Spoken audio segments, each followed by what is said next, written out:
ছাত্ৰ ছাত্ৰীসকল এইটো ভিডিঅ'ৰ জৰিয়তে মই HSLC 2025ত ক্লাছ 10 চেপ্টাৰ অংকনৰ পৰা কোনবোৰ কুৱেশ্যন আহিব পাৰে এইখিনি আমি আলোচনা কৰিম।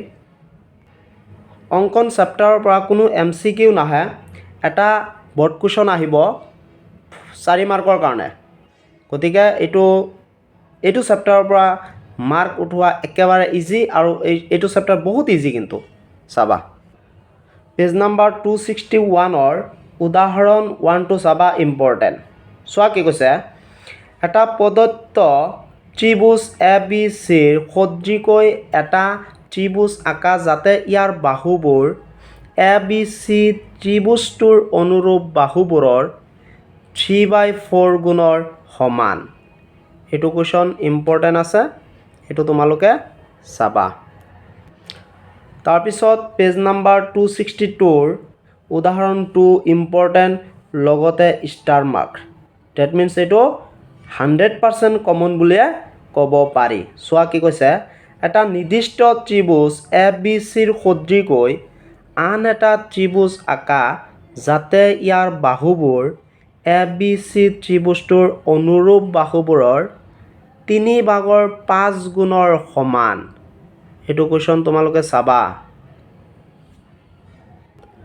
তাৰপিছত পেজ নাম্বাৰ 263ৰ অনুশীলনী 11.1ৰ কুৱেশ্যন 2 চাবা।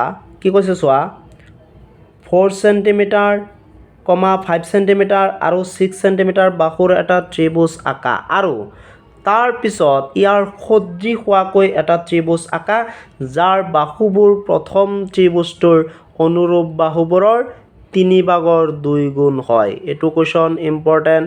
তাৰপিছত ইম্পৰ্টেণ্ট আছে কুৱেশ্যন 3। চোৱা এইটো কি কৈছে যে 5 চেণ্টিমিটাৰ, 6 চেণ্টিমিটাৰ আৰু 7 চেণ্টিমিটাৰ বাহুযুক্ত এটা ত্ৰিভুজ আঁকা আৰু তাৰপিছত আন এটা ত্ৰিভুজ আঁকা যাৰ বাহুবোৰ প্ৰথম ত্ৰিভুজটোৰ অনুৰূপ বাহুবোৰৰ 5/7 গুণ হয়। এইটো বহুত ইম্পৰ্টেণ্ট। তাৰপিছত ইম্পৰ্টেণ্ট আছে কুৱেশ্যন 5টো। চোৱা কি কৈছে, BC 6 চেণ্টিমিটাৰ, AB = 5 চেণ্টিমিটাৰ আৰু এংগল ABC = 60 ডিগ্ৰী যুক্ত ABC এটা ত্ৰিভুজ আঁকা। তাৰপিছত এটা ত্ৰিভুজ আঁকা যাৰ বাহুবোৰ ABC ত্ৰিভুজটোৰ অনুৰূপ বাহুবোৰৰ 4/3 গুণ হয়। তাৰপিছত তোমালোকে কুৱেশ্যন 6টো চাবা, এইটো ইম্পৰ্টেণ্ট। চোৱা কি কৈছে, BC = 7 centimetre, angle B = 45 degree, angle A = 105 degree যুক্ত ABC এটা ত্ৰিভুজ আঁকা। তাৰপিছত এটা ত্ৰিভুজ আঁকা যাৰ বাহুবোৰ ত্ৰিভুজ ABCৰ অনুৰূপ বাহুবোৰৰ 3/4 গুণ হয়। এইটো ইম্পৰ্টেণ্ট। এইখিনি আছিল অংকনৰ পৰা ইম্পৰ্টেণ্ট কুৱেশ্যন। মই 6টা নে 7টা দিছোঁ। এইখিনিৰ পৰাই চাবা এটা কুৱেশ্যন 4 মাৰ্কৰ কাৰণে আহিব। গতিকে এইখিনি তোমালোকে যেনে তেনে চাই যাবা, কিন্তু এইখিনিৰ পৰা এটা কুৱেশ্যন আহিবই।